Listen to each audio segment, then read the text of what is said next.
Hey guys, and welcome to the Working Money channel. So as I'm scrolling through Twitter this morning, I happen upon this from ACOS XRP1 on Twitter. And it just goes to show you how big this blockchain industry really is getting, especially for the specific niche industry of cross-border payments. So the amount of money getting thrown around right now is frightening, he says. And this with regards to this article here. So Ripple investor SBI and Visa join $80 million round for remittance startup Currencycloud. Now, Currencycloud is a London-based startup that builds tools and APIs, application programming interfaces, for payment companies to enable money transfers. And they have raised $80 million in a Series E round of funding. The round was backed by notable investors, including Japanese financial services giant SBI Group, Visa, the World Bank's Group, International Finance Corporation, BNP Paribas, and Thailand's oldest bank, Siam Commercial Bank. So SBI, we know they're a Ripple partner.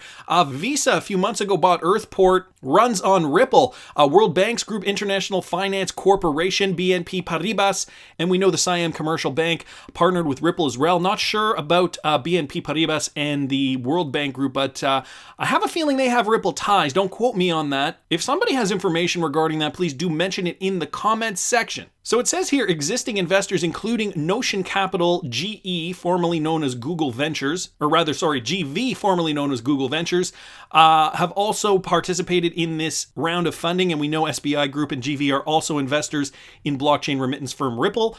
So some of these connections have already been established here with the Ripple connection. And Currencycloud, for those of you guys who do not know, Ripple partner TransferGo teams up with Currencycloud to access 14 new markets. This from a few weeks ago now. And so the web continues to grow, and we're seeing money being poured into this space because a lot of these companies, it's so hard to keep track of all of these. I report on them daily, and some of these names are ringing a bell, and some of them just kind of slip my mind because there are just so many of them. So we know the Visa Earthport connection, the SBI connection. I had to look this one up, the TransferGo connection with Currencycloud. Google Ventures I already knew had partnered with Ripple, so a lot of connections here to Ripple, and these guys are a cross-border payments provider.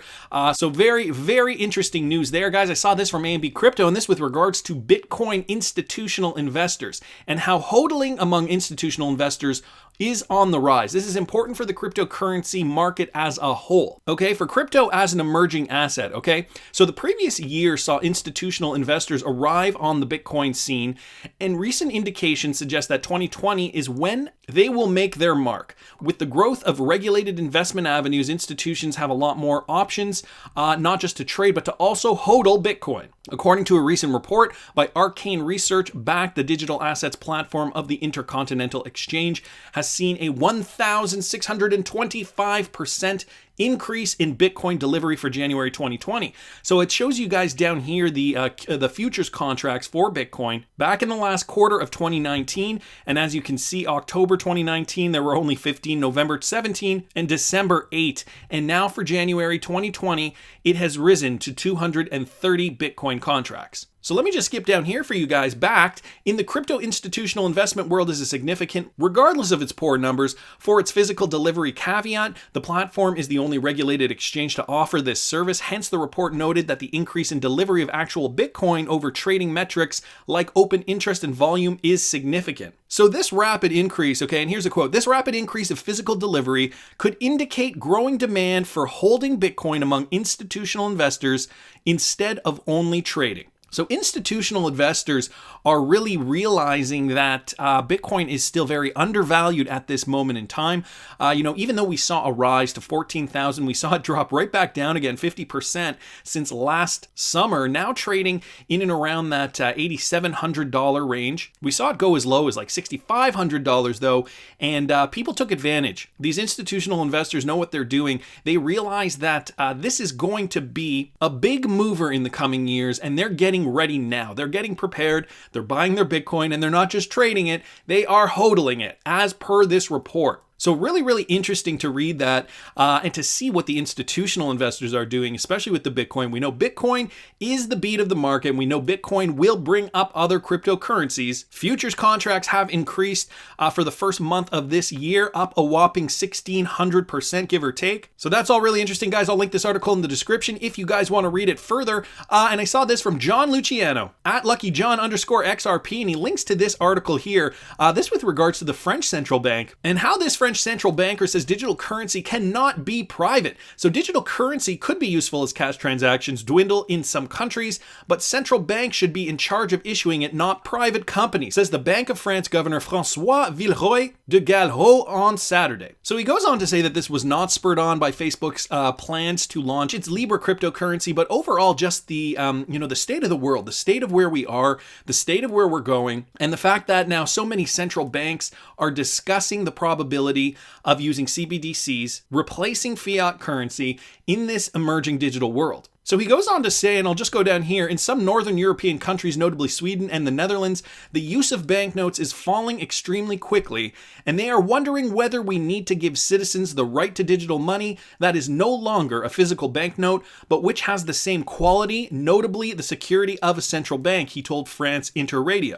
Asked whether such a digital money could be issued by private companies, Villeroy said currency cannot be private. Money is a public good of sovereignty. So, of course, central bankers are going to be behind the position that currency has to be sovereign, right? We can't just have this magical money floating around the system and using it. But what they don't realize is that what money is only worth something when people give it value.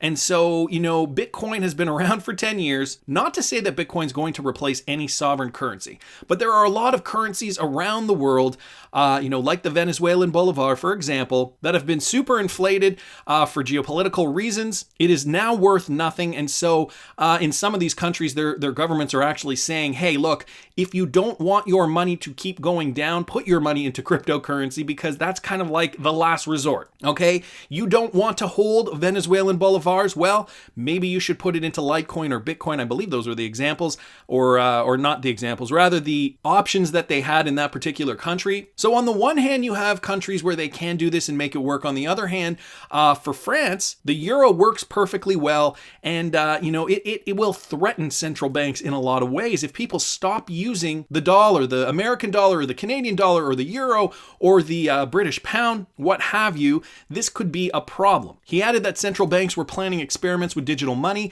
and that the issue would be studied by the Eurozone central banks.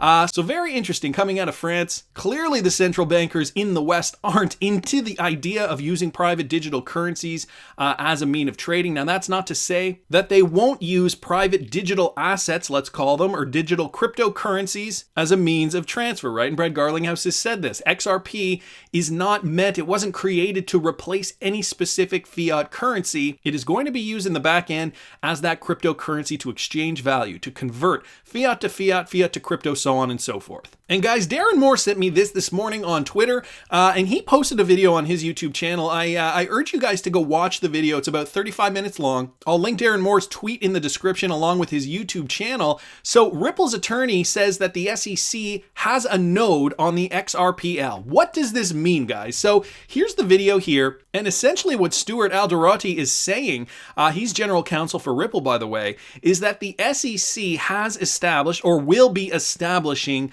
a node on the XRP ledger. Okay, this was back from September 2019, so a few months old now, and he says that they will be doing it. Now, have they done it since? I don't know, but that's some really interesting information coming out of the Ripple camp with regards to the SEC. And, some people are saying, well, doesn't that just prove that XRP is indeed not a security? Joe SMO writes, great find. What do you make of this? XRP Darren writes, the SEC is testing the technology they're analyzing. If it was a security, they just proved it was not. And so Simon Adams obviously has a different point of view on this. This is so inaccurate it isn't funny. Dondi responds, what do you mean exactly? And Simon Adams says, it doesn't settle a security issue. Only the law can settle the issue. The SEC does not make the law. They just enforce it, and they only enforce it in the States. Terry Halliday down here says people shouldn't confuse the XRP ledger with the XRP token. The ledger/network being good and efficient doesn't make the token not a security. My own opinion, it was a little sketchy once, as were many coins, but has evolved and shouldn't be deemed one now, but I'm not the SEC. So some interesting opposing views here with regards to this statement here and the fact that the SEC is running a node. I have a feeling, though, that the SEC is running a node because they are interested in using XRP for that cross-border settlement tool. Thus, how could they deem it a security if they are interested in such a thing? That just makes common sense to me. I mean, obviously these guys have their own opinions on this, and that's fine. But to me, if the question was still up in the air, is XRP a security?